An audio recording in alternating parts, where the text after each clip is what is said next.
लेकिन अब कहानी बदल रही है। अब बात पटना हाईकोर्ट के उस फैसले की जिसका इंतजार पिछले 25 दिनों से था, न सिर्फ बिहार को बल्कि पूरे देश को। हम बात जातीय जनगणना की कर रहे हैं। 7 जुलाई को सभी पक्षों को सुनने के बाद फैसला सुरक्षित रखा गया था। आज पटना हाईकोर्ट ने बिहार में जातीय जनगणना को हरी झंडी दे दी है और याचिकाकर्ता की सभी याचिकाएं खारिज कर दी। इस फैसले को समझने के लिए हमने सबसे पहले याचिकाकर्ता के वकील से ही बात की।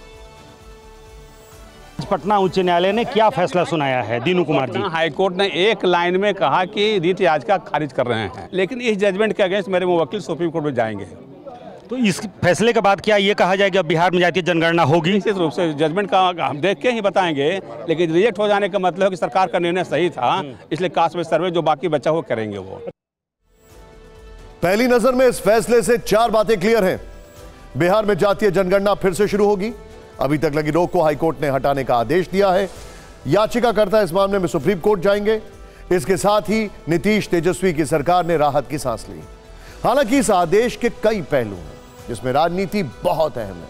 तो सवाल है कि क्या यह फैसला 2024 की राजनीति को प्रभावित करेगा? इसका सियासी गणित क्या है? अगर जातिगत जनगणना हुई तो असर क्या हो सकता है? क्या जातीय जनगणना के फायदे और नुकसान हैं और जातिगत जनगणना की मांग क्यों हो रही है? आज हम सरल भाषा में इन सभी सवालों के जवाब देंगे, क्योंकि अब इस मांग में मुख्य विपक्षी दल कांग्रेस शामिल है। राहुल गांधी जातिगत जनगणना की मांग कर चुके हैं, जबकि मल्लिकार्जुन खड़गे ने इसे लेकर प्रधानमंत्री को चिट्ठी भी लिखी। इसमें उन्होंने लिखा है कि बिना आंकड़ों के सामाजिक न्याय के कार्यक्रम अधूरे हैं। कांग्रेस की इस मांग को आम आदमी पार्टी का भी समर्थन मिला है। बिहार में जनता दल यूनाइटेड और राष्ट्रीय जनता दल पहले से ही इसकी मांग कर रहे थे। उत्तर प्रदेश में भी मुख्य विपक्षी दल समाजवादी पार्टी इस मांग को जोर शोर से उठाती रही है। जातिगत जनगणना के जो समर्थन में है वो कहते हैं कि इससे नीतियां बनाने में मदद मिलेगी, वहीं जो इसके विरोध में है वो इसे समाज को बांटने वाला कदम बता रहे हैं। आज जब फैसला आया उस वक्त भी पक्ष और विपक्ष ने कई दलीलें दी।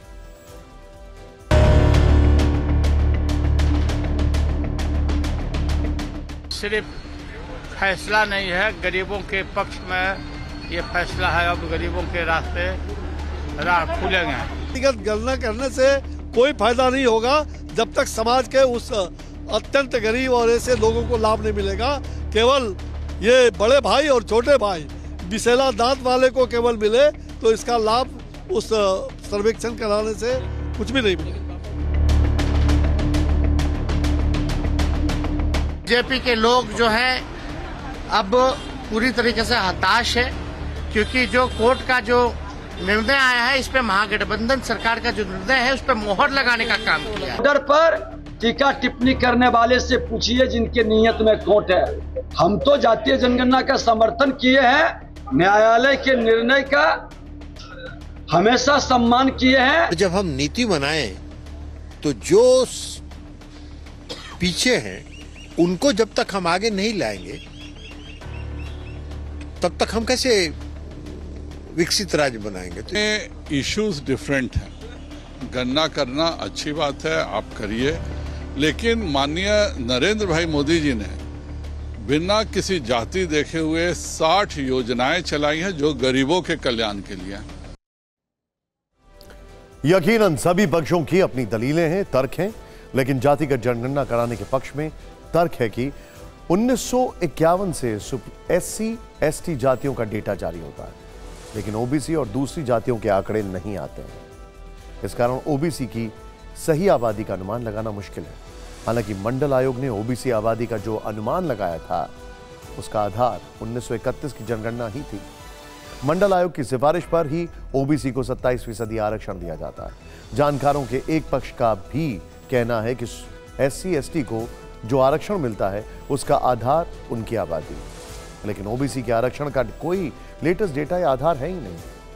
जबकि दूसरे पक्ष का दावा है कि ये OBC के हक में कम और राजनीतिक फायदे की बात ज्यादा है। कितने लोकतंत्र में कहा जाता है कि जिसकी जितनी संख्या भारी उनको उतनी हिस्सेदारी। तो आजादी के बाद जो 70-75 साल होने जा रहे हैं, किनको कितना लाभ मिला? जो विकास की किरणें थी, जो आज़ादी के बाद जो संसाधन जनरेट हुए उनका फायदा किनको कितना मिला, इस सबसे पता तो चलना चाहिए, ताकि उसी के हिसाब से सरकार जो है अपनी नीतियां, अपने कार्यक्रम बना सके। उसके पीछे यह भाव नहीं है कि जो समाज में पिछड़े हैं, दलित हैं, उनका उत्थान किया जाए। उससे ज्यादा भाव यह है कि हमारी राजनीति कैसे सधेगी। चूंकि जातिगत जनगणना का मामला आरक्षण से जुड़ा है, इसीलिए इसके सियासी मायने का जिक्र ज्यादा है, क्योंकि बिहार में ओबीसी प्लस ईबीसी की आबादी 52% से ज्यादा है। इसका असर 2024 में लोकसभा और 2025 में विधानसभा चुनाव पर हो सकता है। राजनीतिक दल आबादी के हिसाब से आरक्षण का दांव खेल सकते हैं। मंडल की राजनीति का नया दौर शुरू हो सकता है। चुनाव में अगड़े पिछड़े की राजनीति को हवा दी जा सकती है। इसका बीजेपी की हिंदुत्व की राजनीति की काट के तौर पर इस्तेमाल संभव है। राष्ट्रीय स्तर पर जातीय जनगणना की मांग जोर पकड़ेगी। यही वजह है कि नीतीश और तेजस्वी भी फायदे की उम्मीद लगाए बैठे हैं। उम्मीद इस बात की भी है कि इससे आने वाले चुनाव में विपक्षी गठबंधन को जातिगत वोटिंग का बड़ा लाभ मिलेगा।